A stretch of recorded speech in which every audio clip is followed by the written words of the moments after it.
大家晚上好啊！又来到了我们8点半的直播。那这一次呢，跟前3次有点不一样的是，今天不再是我一个人直播了啊！这一次呢，是有帕帕和我2个人一起来直播啊。我也是看到很多观众朋友们也是很期待帕帕你回来啊。那现在你终于回来，那我们也是跟他们先打个招呼吧啊 ！Hello，大家好啊！老朋友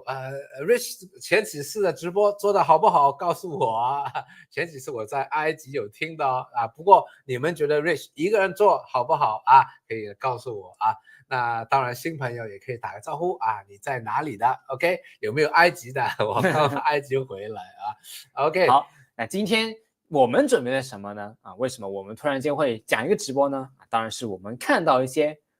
赚大钱的机会来了啊。那到底有什么呢？有以下这3个部分，你们想听哪一个内容多一点啊？我们就让七帕帕来深度的去讲的，深入一点，好不好？现在我们看到啊，美股是在一个调整的市况啊。前几次的直播我也是有讲到，我是非常保守的，但是呢，有一个在美股上市的，是不是一个10倍股呢？啊，那七帕帕也可以分享一下啊，他是怎么样把握到这个10倍股的啊？那第二个就是今天中港股大家也可以看到哇，涨到了24000点了啊，那跟美股是一个180度的一个完全不同。美股今天讲到美股就好像不开心了，但是讲到港股呢，哇，我看到街上面的人都喜气洋洋的，那是不是现在只是刚刚开车了呢？现在港股的周期又到了哪里呢？如果你有喜欢这个话题的话可以留言 B。而 C 呢，就是中国最新的出台政策对于哪一些行业或者是哪一些板块有利好呢？又或者是有哪一些股票能够受惠呢？如果你对这个话题有兴趣，也可以写一个 C。当然这个直播也是跟以往一样，如果人数够1000人的话我们也是可以回答一个股票的看法那过去几期很遗憾没有达到1000人，但这一次我们看一下七法法回来之后能不能到1000人我们就来看一下所以把今天的直播肯定很有价值的分享出去到你不同的群组啦、Facebook 啦各种各样，或者你身边有朋友也是对美股或者特别今天是港股有兴趣的话，邀请他把这个连接送给他，邀请他进来我们够1000人就能回答一个个别的股票OK 我看到最多人讲的是 B 和 C OK， 看来你们那我们重点讲 B 和 C， 重点来讲 B 和 C。好，那我们一开始呢还是先访问一下吧在过去3个星期，你去了埃及去玩玩得开不开心？一开始好开心，后来好想回来跟大家一起真的是我觉得是回来香港能够做直播啦、GMT 啦，或者是拍 YouTube 啦能够把自己的一些价值奉献给大家，服务大家是真的是很开心这个出去玩的时候，刚开始好开心，但是到后来等吃、等喝、等睡觉、等看、等玩，每天都在玩。到最后还是3个星期，第2个星期就想回来工作了，就这样所以渴望财务自由不想干的人其实还没有找到自己真正热爱的，真正找到自己热爱的之后其实做工作是最开心的，这起码是我OK，讲到财务自由我突然想起来，在过去我在直播的时候，那我偶尔也会提到你的，但是呢，我收到观众朋友们他们最好奇或者是最羡慕的一点就是，明明你现在不在香港，你是去游学去旅游，但是为什么你却能赚到源源不绝的被动收入呢？你要不要来分享一下？第一个我是长线投资的，它是中线出入交易的炒卖的所以中线炒卖我还要在那里看那个时间也不好 ，WiFi 也不好我长线投资的我看好的股票买了作为一个长线投资者，回来了又涨了好多其实也是这是第一点第二点呢，真的是学会买股票之后我放假了雷军没放假王兴没放假好多其他的企业家没放假啊，还是在赚钱啊，所以呢，这个是巴菲特说，如果你不能躺着赚钱，那你就辛苦一辈子了所以这个也是对的如果你不能旅游的时候也能赚钱的话，那就不太好了。虽然工作是很开心的但是也要有多个收入最好也有被动的收入multiple streams of passive income OK 英文叫那个那也是正确的 OK 那最后一个就是感想就是钱还是要赚多点用的时候就知道哎呀对吧这次去玩我们有很幸运特别的安排比如说金字塔啦人面狮身像啦还有好多的神庙我们进去都是我们一小组人10几个人进去其他的游客是没有的我们是包场的那背后当然要不少的钱搞定的所以呢这次我们的费用也是比较贵的而且进去了之后我们安排的那个老师他是安排了好多的就普通人来说是不能做的事情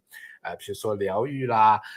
这个灵性的指导啦冥想啦等等虽然我这个不是很内行但是能够参与也是蛮值得的蛮难得的那当然费用也不少所以我整个包括去的时候回来的时候都是商务舱啦头等啦这个最后一程还是头等3次飞机2次是商务舱1程是头等这个价钱就不看了所以呢平时赚多点钱玩的时候就不看价钱了全是我老婆搞定了包括埃及什么都要小费不看了什么都这个别人搞定我们就跟着走好了这个也是就起码没有多一样东西就要什么都要钱所以这个也是平时赚多点钱玩的时候也可以股票赚点钱所以玩的时候也可以豪爽一点所以也希望大家通过我们的直播通过我们的 GMT 或者通过我们的课程在股票市场里面能赚多点好多人在股票市场里面输冤枉钱很不值得赚多点钱以后玩的时候玩得开心点的时候想起哎七爸爸好给我点小费 tips 埃及很流行tips YouTube 打赏问到了OK 开个玩笑OK 好那我们那讲到美股是哪一个10倍股呢？我看到有同学已经留言区写出来了有人讲对了有人讲对了因为我们以前在这个直播里面有提到过的那其实呢这个股票我想带出的已经涨了对吧昨天晚上涨了80多个%还是60多个%我都不记得了其实呢我们是一直有跟踪的大家看到它在8月9号我生日的那一天公布了我记得你还在非洲那时候我也在非洲我也在旅游那时候这个是我们的另外一个 GMT 导师做的研究当然我自己也有做过研究那当时呢已经是每一次它的业绩报告出来都是涨不少2.8块涨到了4块多5块多后来涨到了5块多那现在当然是涨到了9块了短短的不到1年对吧那我个人大量买的是在2块左右1.8块到2块左右买了大量的买的当时有一段时间是我们做研究的时候是比较高的然后呢最幸运的是研究了之后这个股票跌了跌了之后我跌到3块开始买然后呢跌到了1块多2块的时候在3块的时候买1000股到了1800这个1块8 2块的时候就3000这样买3000股这样买了所以呢买了不少那放的时候呢不舍得放一点点有一点套现我的这个有来 GMT 的我有策略给大家知道涨了之后我会逐渐的套现一点点资金并不是说不看好之后的而是回笼资金再投下一个比如说再投了一个何塞等等 Lemonade 都是在 Chromadex差不多时间买卖的 OK 那这几个股票都是涨了不少我们在 GMT 也赚了最多的在直播里面也有讲过有一些同学或者网友也有在不同的留言区感谢我所以呢这个我你下一次旅游的时候要不要告诉我们一下我们再来看几个股票短期不旅游了好辛苦不短期不旅游了所以呢昨天出来了给大家简单的讲一下那这个业绩呢是比预期的还要好，比它的上一次的 guidance 这个指引还要好啊。最主要是它的量卖了多了，而且呢，它的毛利率也有改善。所以整体来说啊，从赚0.2分啊，其实去年还是亏的，亏了0.2分，到现在是赚了7.1啊，7.1个 million 啊，从亏0.2个 million 就亏20万，基本上差不多是持平的时候，到现在是涨了710万的美金啊，一个 quarter 啊。那虽然710万也不是太多，但是正好这是一个转折点，从转亏为盈的转折点，而且是第2个季度完全的这个 profit operating profit 就是没有什么 EBITDA 啦它是真正的做到了，而且我们知道这是一个早期的所以这是个 tipping point。从概念这个亏损的概念股，它曾经为什么那时候到1块多的时候跌了这么多呢？因为当时还在亏损。有可能呢是他这个钱没有了，烧完了，钱没有了破产了，有这个可能的那但是呢，为什么我们这么有信心呢？因为当时他是在1块2的时候这个卖了一点股份给他的其中一个客户 Nestle 另外呢，他的一些前期的这个投资者大户投资者，包括李嘉诚的这个伙伴周女士的 Selina Chow 也有加码加注，包括他的 CFO 也有加注，所以这些都是我们这个做了功课之后，紧密做了功课之后，所以当时我也很有信心的跟着当时就这样1块8的时候，1块6、1块2是最低的时候也买了一点，1块2的时候，那现在当然是很开心了，8块多了，对吧？基本上还差一点点，我就把所有的资金套回来了所以呢，我不知道大家有没有看直播也好 ，GMT 也好，有 benefit 有受惠的有的话也是恭喜，也可以把你的开心分享给我们这个我们一起开心一下所以呢感谢这个大家平时有跟踪我们订阅我们所以 by the way 还没有订阅我们频道的记得订阅我们，因为我们时不时都会有直播，就算是直播免费的直播都是价值满满的，听听直播都有意外的收获的OK 当然听听直播是很好的，但你千万不要看到哇七爸爸研究了这个股票，研究了那个股票就跟着一起去买因为你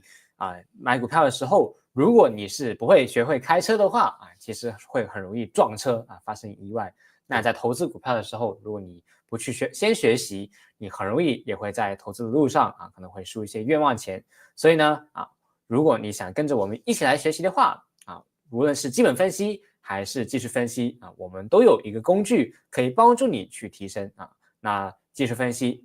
基本分析也是21天你选择哪一个都可以当然最好当然是2个都一起上也只不过是2个月不到的时间，你就能完全的学会怎么样去应用技术分析，怎么样去应用基本分析去寻找10倍股了其实我们的课程都打开的，如果你有时间的话，可以一下子当然可以无限的重温可以这个加快也可以的Rich 买一个小米苏7 Ultra 给你开，你会不会我相信我小米苏7 Ultra 没问题，它有问题，对不对？同样的我给你一个10倍股，就等于我送一个小米Ultra 苏7给Rich 但是他不会开的话出了意外是我害了他所以真的他现在有一个功能是这样的你没有学他那个。你没有考试，你就不能开最快的那个模式。对啊，我们这里设置不了你不能说你没有考试你就买不了股票，对吧？所以还是千万的再叮嘱大家不要听了我们讲的股票就去这个买股票不懂下车真的是好危险不是说要卖你这么早就要卖你一个课程，不是这样的做好安全措施，学习是最安全的，好吧 ？OK 当然讲到中港股我突然想起来，其实在去年1月份的时候，我记得当时候呢市场是非常非常悲观的，而那个时候呢我也听到街上面有很多的股评人或者是一些专家他们也在说港股已经是没得救了或者是珍惜生命远离港股。我记得当时候有一句这样的名言，但是为什么在那个时候大家可以看一下这个是2024年1月26号的 GMT slide 啊，也正就是港股在最悲观的时候，为什么你在那个时候呢可以对港股这么的有信心，然后觉得那个时候呢是处于一个见底的时候呢？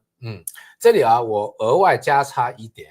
内容给大家，价值给大家啊。其实呢，我们的框架是选股5部曲，大家可以帮我在留言区写下来，是选股5部曲。所以第一个不是说哪一个股票好，哪一个是10倍股，这个是第3步第3步才看哪一个股票是龙头股或者是飙升股、成长股最优秀的股票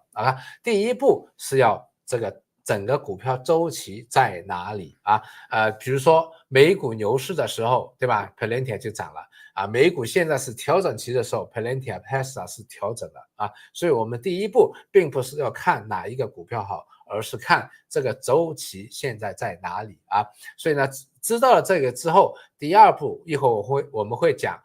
未来的一段时间哪一些板块哪一些行业我们会看好，然后第3步才是个别的股票哪一些最看好所以呢我们是这样的到了第4和第5步就是用技术的分析 Rich 的那些技术的分析做到买卖的时间点和股价价位，知道什么时候买什么时候卖所以这个是这个5步都很重要缺少一点的话，你的这个或者次序不顺着走的话就做不好了所以这个非常重要那还有一点呢，想在这里也讲的就是一定要专一定要专，不能什么都看但是呢，我们要分散投资，因为全世界不同的股票市场是在不同的周期，所以呢，在这里我们在 GMT 里面或者我们平时分工，就是 Rich 是看美股。我是看港股，因为看一个股票市场的确要很多的时间投放下去，而且是整个性质是完全不一样的。我们要看政策啦、宏观经济等等那还有呢 ，Rich 是看技术分析多一点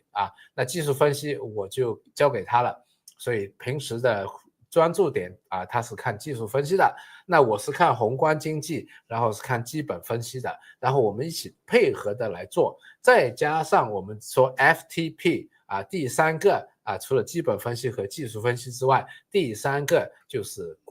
这个股票市场的情绪，或者我们自己个人的情绪或者自己的这个情绪的修炼，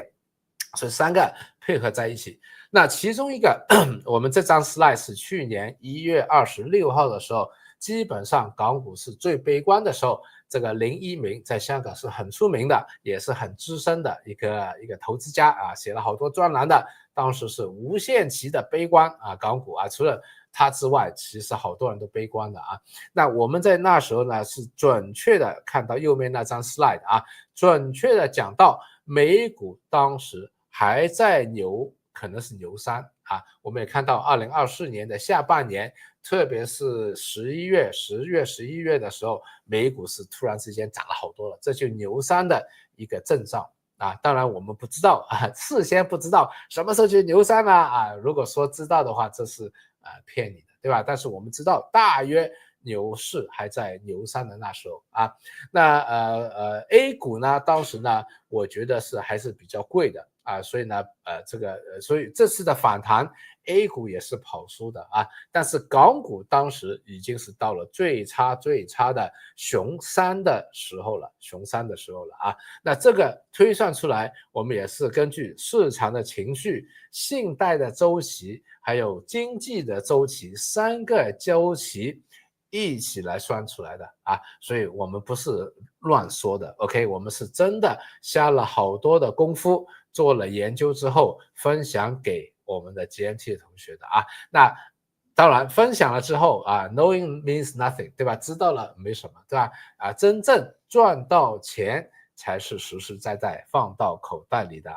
那还好小弟不负众望大家看一下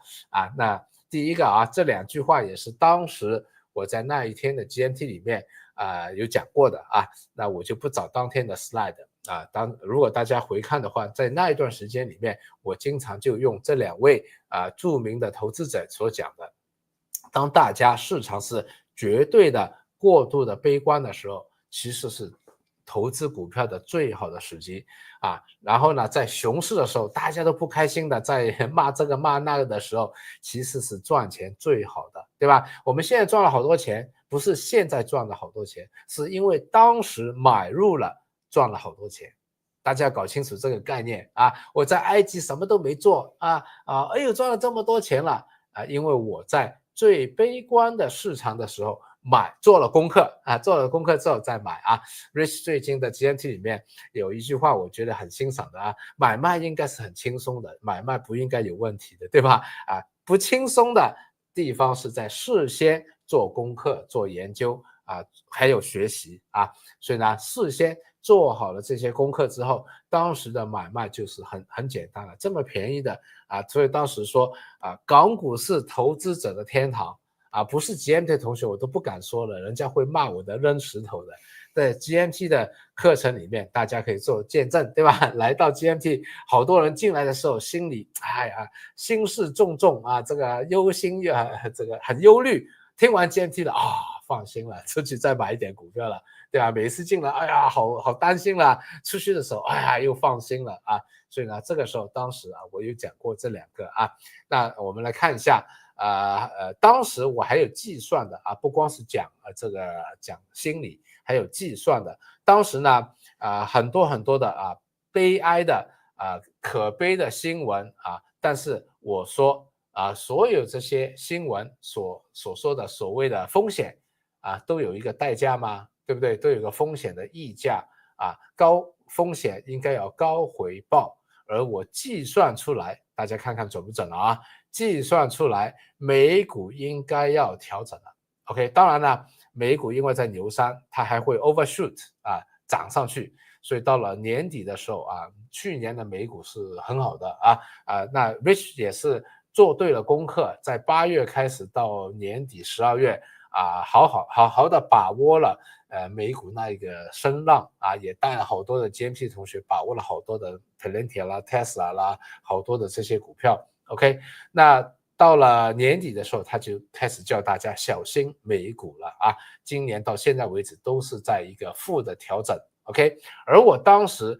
从那时候看到1月份底，看到港股到底了。去年的港股在2月份开始有个反弹，到了4月份有个大的反弹，到了9月份有个大的反弹。而我更加准确的看到，因为现在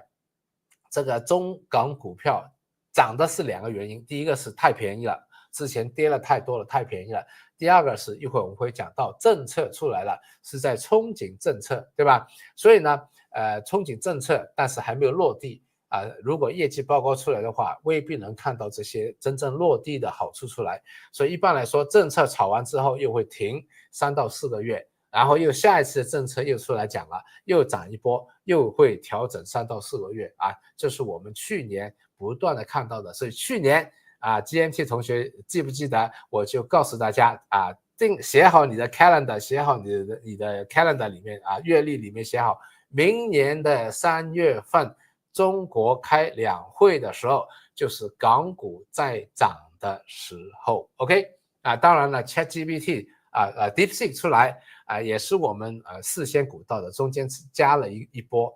但是我们事先去年10月份的时候已经讲了，当时开始调整了，我们就讲可以获利离场一段时间，但是记得明年3月份之前又要买回来，等到3月份的时候又会涨一波了所以呢，这个还是讲准的所以放到一起之后这个小弟的回报还算 OK 啦但是你看到你还是持有了一定的现金你只是买股票没有借钱没有杠杆买期权期货呀，对不对有人说做空美股也是一种机会，你也没有做空那其实这个你做空了最近还赚钱了一点点嘛，一点点。对我没做空美股，又没有买期权又没有借 margin， 最多买了一点黄金嘛，我记得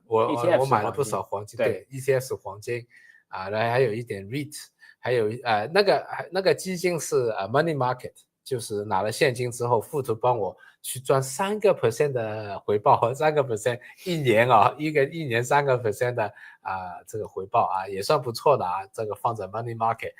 所以小弟不够用功快点多一点去留啊！我刚才看到有观众说啊，赶快再出国去玩啊，那你的那个收益应该穷奢极乐啊。OK 那我们来讲不过我还是讲一句啊，其实我没有追求回报的，没有说刻意的要追求哪一个百分比的冒这么多险不够用吗？1900万够用了，我是很容易知足的人，1900万够旅游的。我旅游的时候也没有买太多的手信没有手信送给大家所以1900万够用了，对吧？所以不是买到什么3倍看多3倍的指数等等，没有这样做那当然我们 GMT 有好多的同学他的回报是比我好，就这样，所以小弟这个一般般了一般般，希望你们比我好一点，但是记得风险还是要控制的，首先是要控制风险，回报是第二在追求的，首先要控制好风险，不要输钱OK rule number 1不要输钱 rule number 2不要忘记 rule number 1这是巴菲特讲的 OK 好，那我们来讲下一个部分了那之前我们也讲过，2025年是一个投资阶薪的一年那在我之前的直播当中也有不断的强调这个因素那现在我们有没有看到一些新的变数呢？其实为什么我会专注中国的股票呢？特别是去年年初开始特别的专注中国的股票呢？其实之前我有讲过，问题越大。大家也可以写下来，问题越大，所需要的解药越猛，然后这些解药当它的药力发出来的时候这个反弹也会越强而且这个有个滞后的效应的，所以当这个药力一发出来的时候这个经济一定会好到你不相信 OK 那现在这些词是这一次两会里面中国公布的这个官方语言里面我把它 copy 出来的 OK 所以你不能说哎呀你是乱讲的这个政治不正确，这是非常政治正确的因为是中国人民这个中国的政府人民政府公布的官方语言那我们要解读的话外部的压力我们知道特朗普的关税战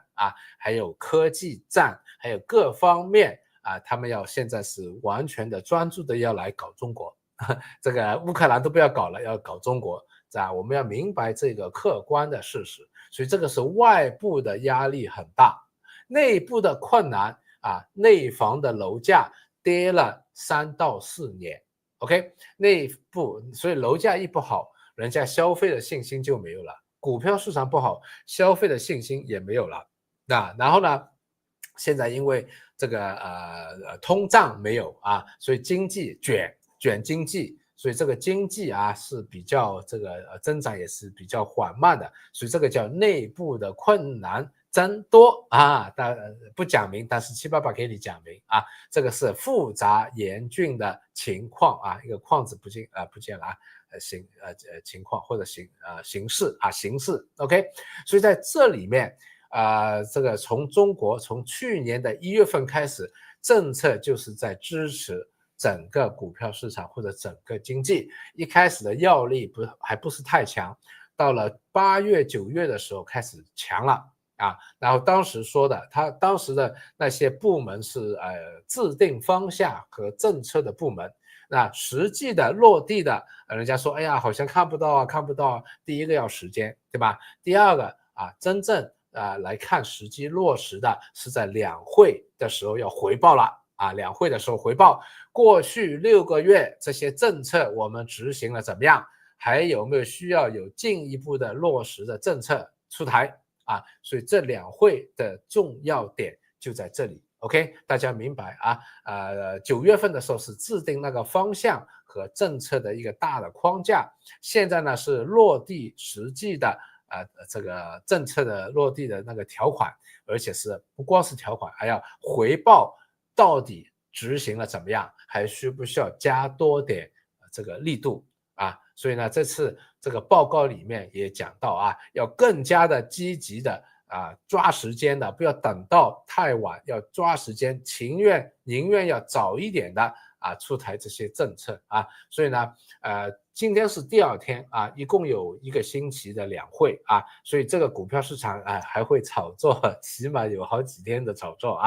之后可能又会有几个月的这个冷却期了当然中间还有什么事情发生不知道，但是起码这两会的中间的几天会蛮热闹的，热闹过后有可能又有几个月的冷静期了。这个 pattern 这个模型大家记得，不能说1个月之后说，哎呀，鸡爸爸你不是说中港股好的吗？怎么现在又跌啦？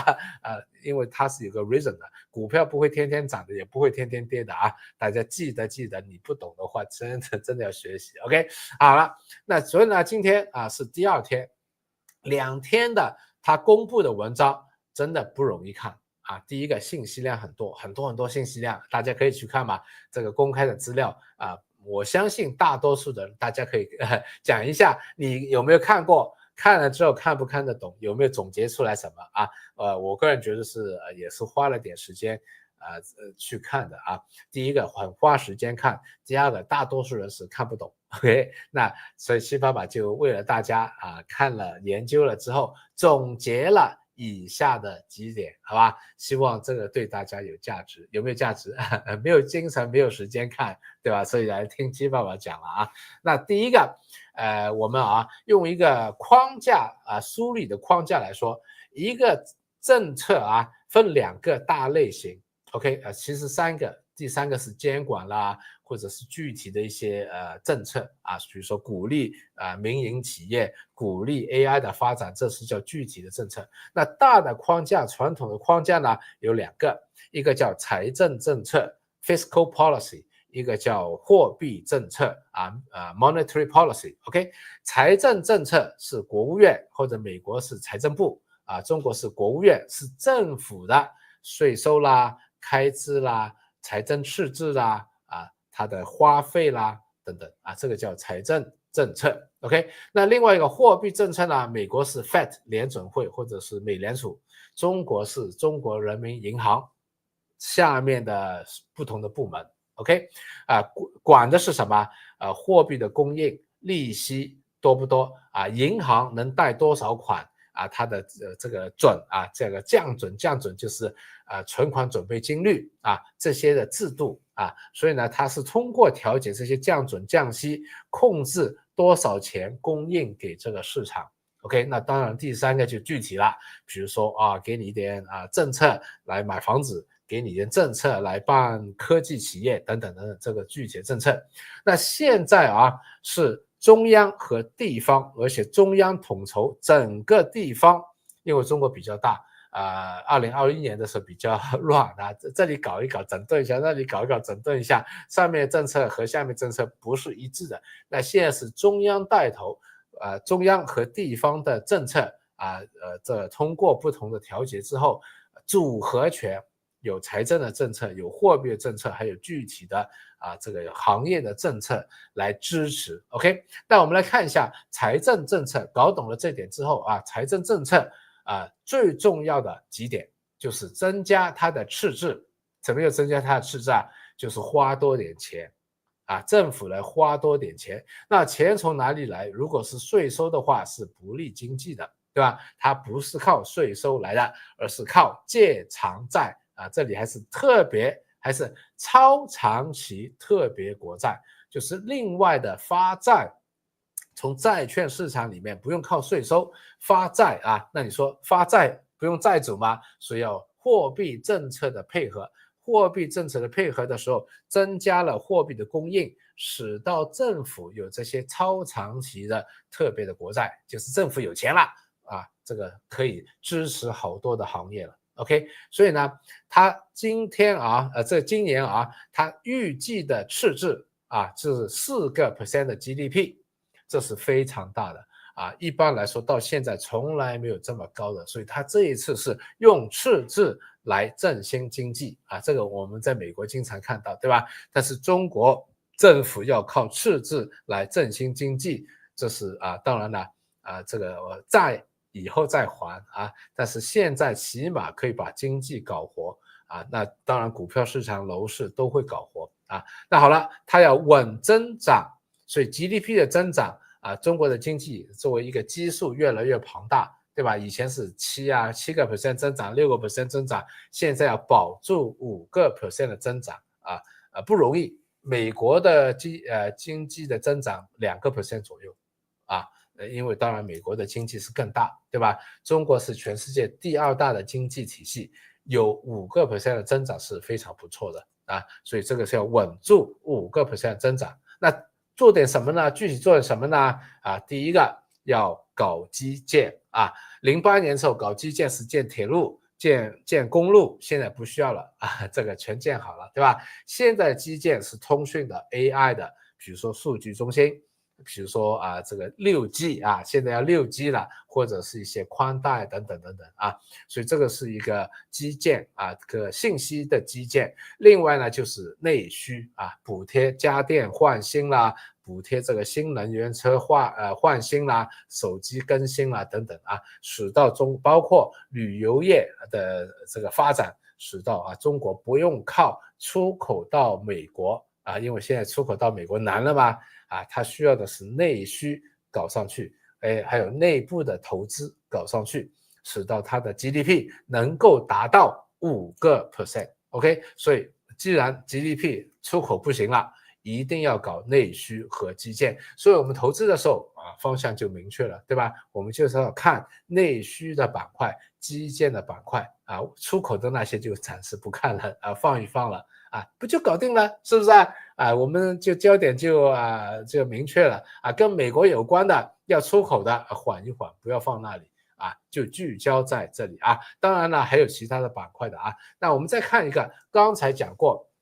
货币的政策。是他是说了宽松的，讲到明白了，宽松的货币政策包括降准，包括降息啊，包括增加 M1、M2 这个货币的供应啊，那它最重要的是要保住楼价不再下跌啊，以前是觉得楼价涨得太多了不好，现在是要保住楼价不要再下跌了，跌了3到4年了，跌到底了。啊，现在呢是要稳住楼价，也不要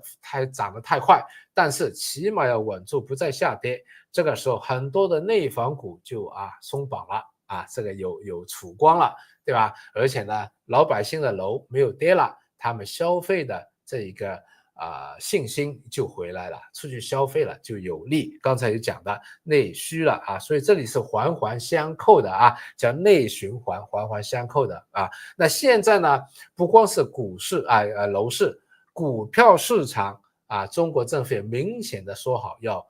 搞好股票市场，让投资者在股票市场里面长期的能赚到钱。不要像9月份那样一个疯狂的疯牛很快就爆掉了很快就回到解放前了。它是要慢慢的有次序、有秩序的牛市来维持一个长期的牛市，让大家能慢慢的、长期的在股票市场里面赚钱这是在中国是完全能做到的，因为中国大部分的资金，特别是 A 股里面，大部分的资金是国家有关的资金社保基金啦。或者退休基金啦，或者是国资委的那些或者是那些企业本身的那所以这些都是国营企业看着这个中国的政策去做事情的所以要有一个长远的健康的发展。全世界没有一个，我变成特朗普了全世界没有一个政府来保证要市值管理，保证股民赚钱所以这现在不买港股，不买中概股，你是不是脑袋有问题了，对不对？我觉得是这样，对不对？OK， 有没有问题？没有问题的话继续那还有一点呢很重要以前钱一多了，那些企业就是不断的去投资产能过剩，导致产能过剩，导致卷得不得了。价格战到最后谁都没赚钱，还是亏钱的。那现在中国整个产业链包括政府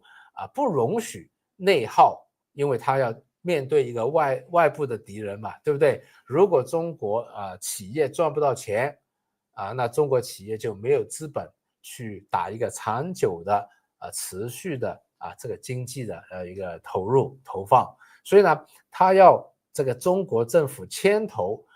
这个指导监管和指导，强调不要过度的竞争，不要重复的建设，导致这个产能过剩，导致这个大家都在那里要促销啦，亏的钱去比拼。OK， 这个是非常重要的，很多人小看了这一个重要点我们知道太阳能板块，我们知道内房板块是两个最典型的，以前赚钱赚得多了，大量的投放在这个扩展产能方面，到最后供过于求，到最后每卖一件都是低过成本价卖的因为它是投放了产能，对吧？所以中国现在要把这些这个扭转那这个对股民来说是非常好，对吧？我们能有多了一个这个政府来保障监管来保障不要过度的扩张，不要过度的这个竞争使到股民真正能赚到钱这个在美国叫 oligopoly 了，这叫 monopoly， 这叫合谋定价 collusion 了，是犯法的，对不对？那现在呢，当然中国本身的企业竞争力非常强，卷得不得了。所以中国说不要那么卷大家一起赚点钱，有一个好的回报，这样股民也开心，股票市场也会涨上去，对吧？这都是跟以前有很大的不一样就是针对了以前的一些问题，中国政府出来一些实际的政策的调整所以这个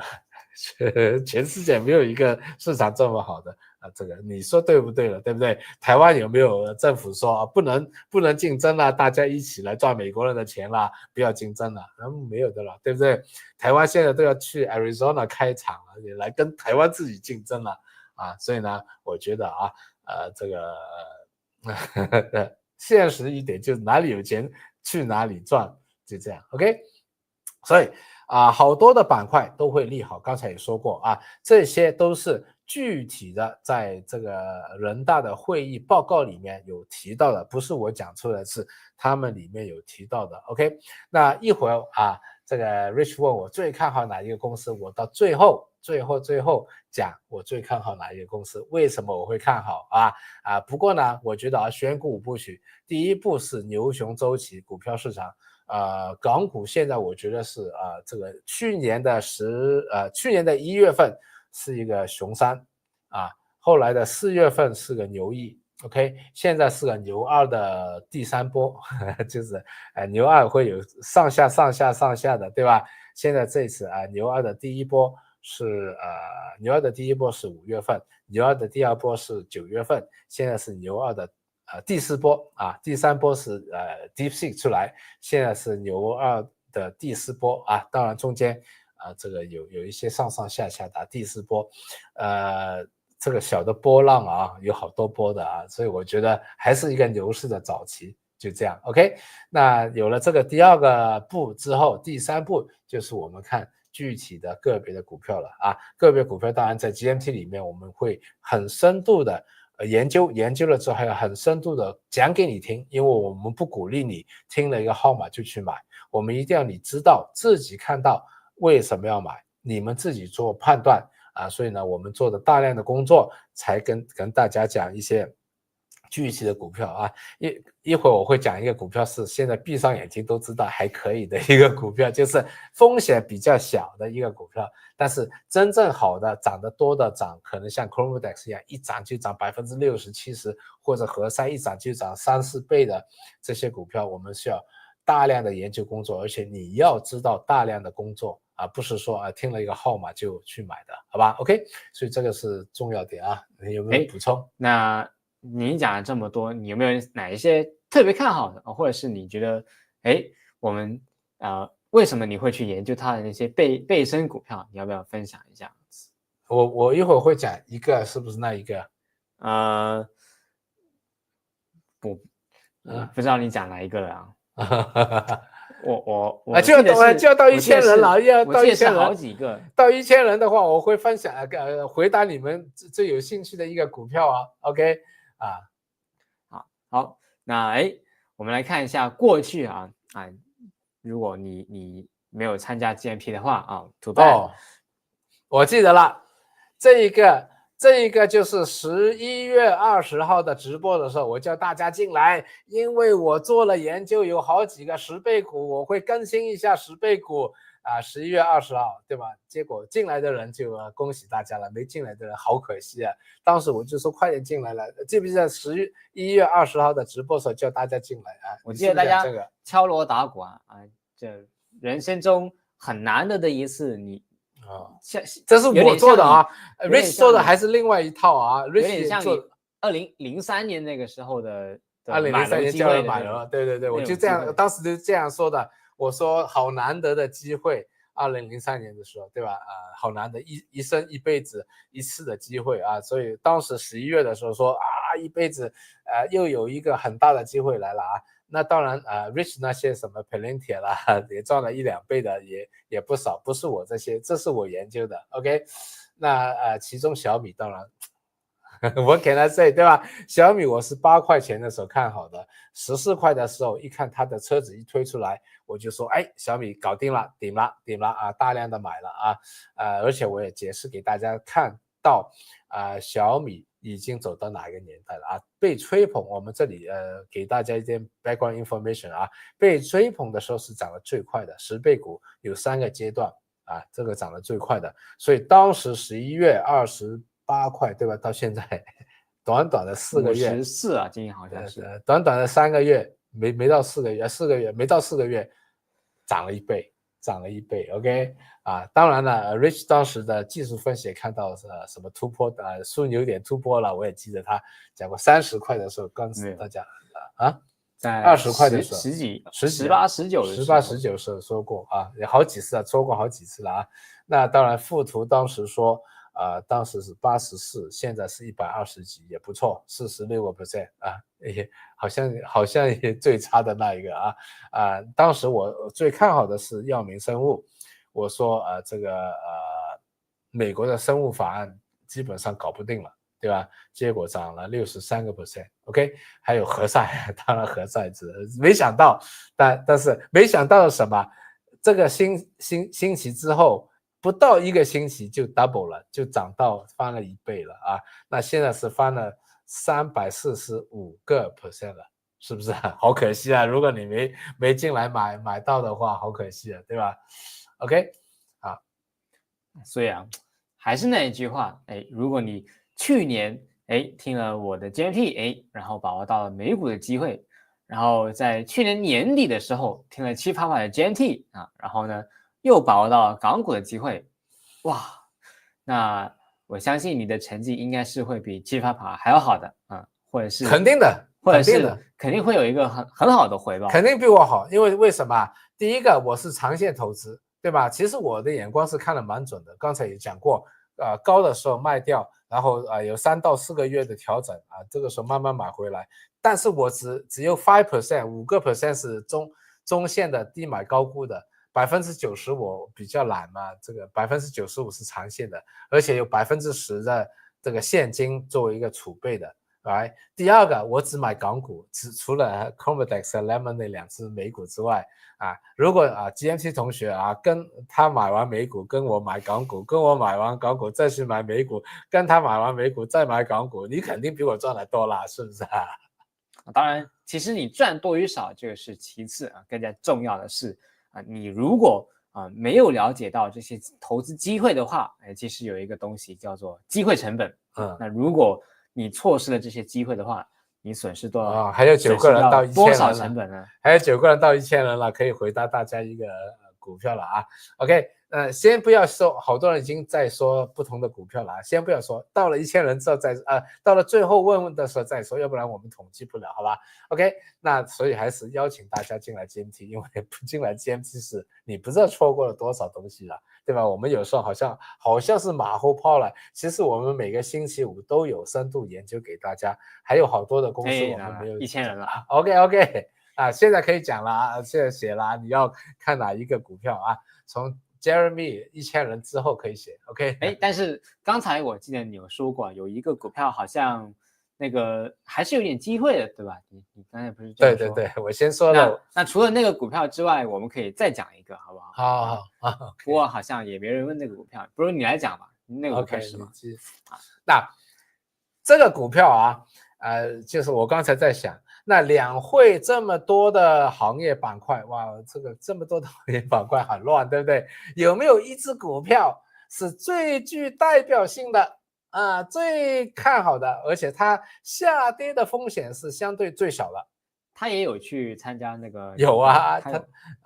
那我就想了半天，我就说雷军啊，这个小米啊。不是说它不会跌啊，因为它的股价真的是蛮高的，涨了1倍多的啊，已经有点高了，不像我们以前16、7块、14、5块或者8块钱的时候开始买的时候，那真的是超值的。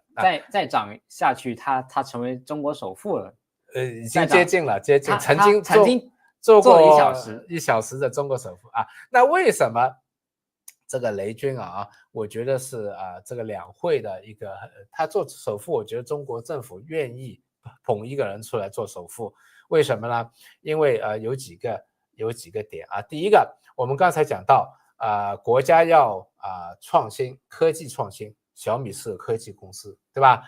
要 AI。那 AI 当然有 DeepSeek， 有华为，有其他的阿里巴巴腾讯和百度不要小看小米。小米全部都是后发先至或者后发优势的小米造车啦，小米做手机啦，都是后来才进场的，但是到最后做到很极致的那小米呢也是中国政府很喜欢的一个企业家。OK， 他也做了好多善事等等而且整个人的一个出来了不像马云很纠正很牛很嚣张我觉得他人品很多，他网友或者是年轻一代人也是蛮就如果说粉丝也比较多，粉丝也比较多，可能会觉得他很炫富。那好了，但他就比较踏实那种感觉。刚才说到新能源车，小米车对吧，也是做了最漂亮的手机要更新，智能手机小米家电要增加新的家电淘汰旧的家电，补贴新的家电，智能家电小米也是表者小米是最高端的 No.1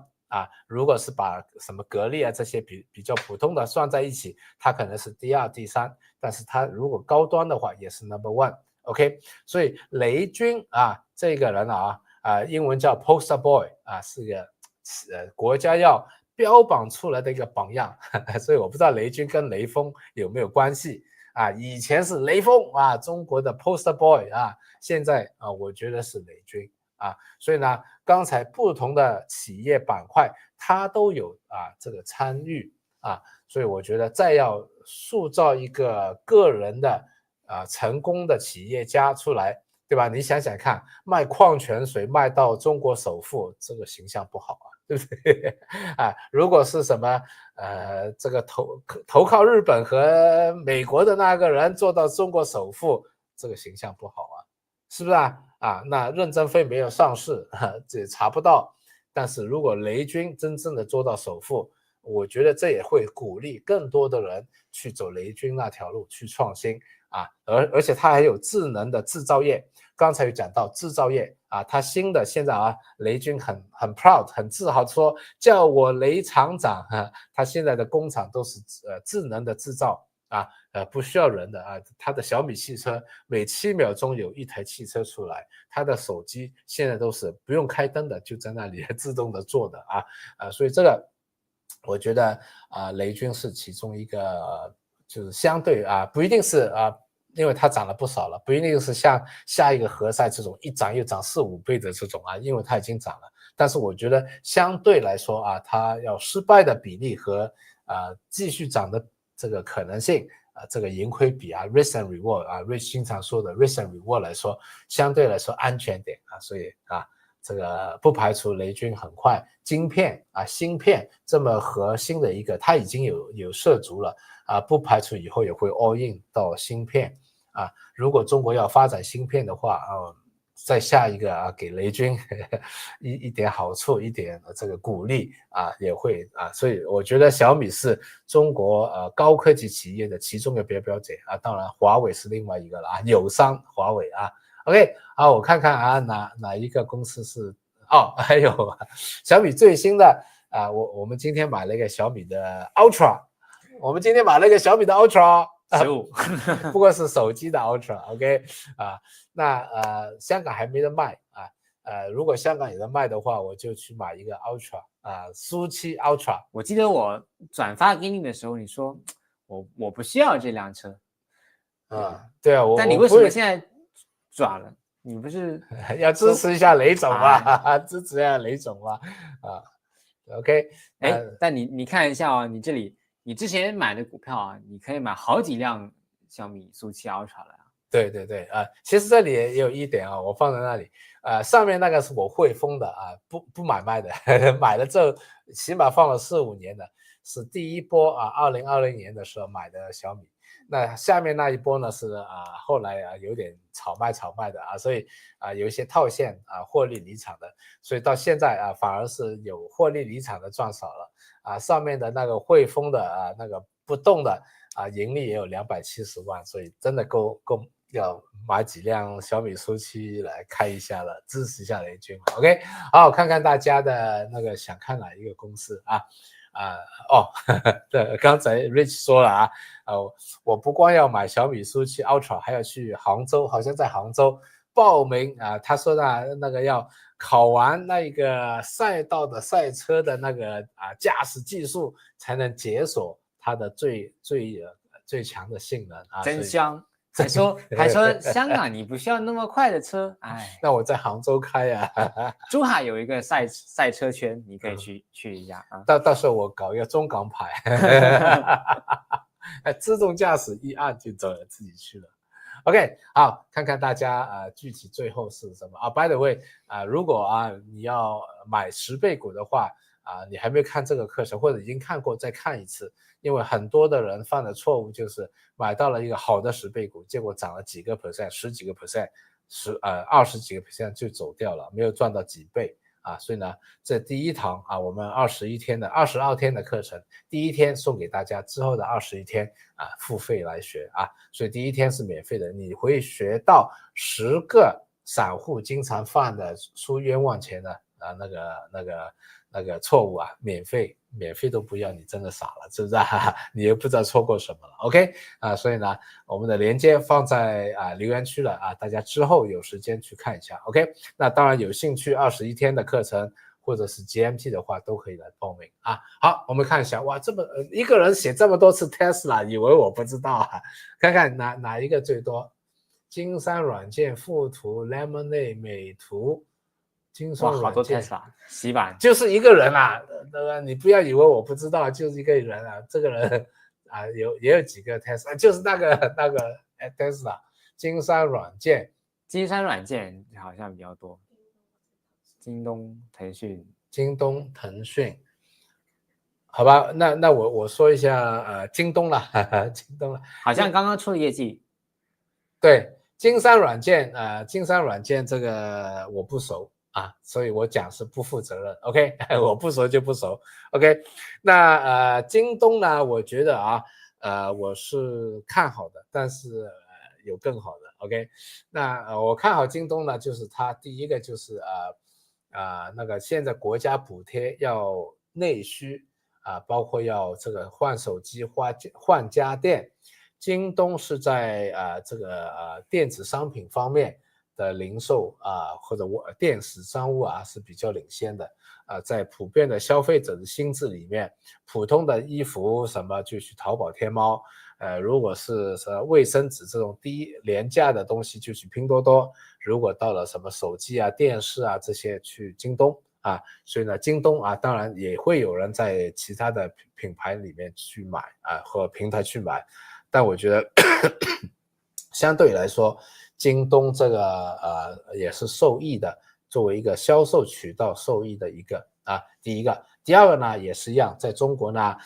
你要形象良好政府就会给你加分。那刘向东呢一直是非常负责任的给大家买这个员工买4金5金所有的这个要这老有所养，病有所陪这个做好社会的责任，照顾好他的兄弟，所以他的形象也是比较好的那刚出来的业绩报告呢也是比预期的要好。我觉得京东最难的时候已经过去了，所以未来也有一段更好的一段时间但我个人觉得我是比较喜欢京东物流的，就这样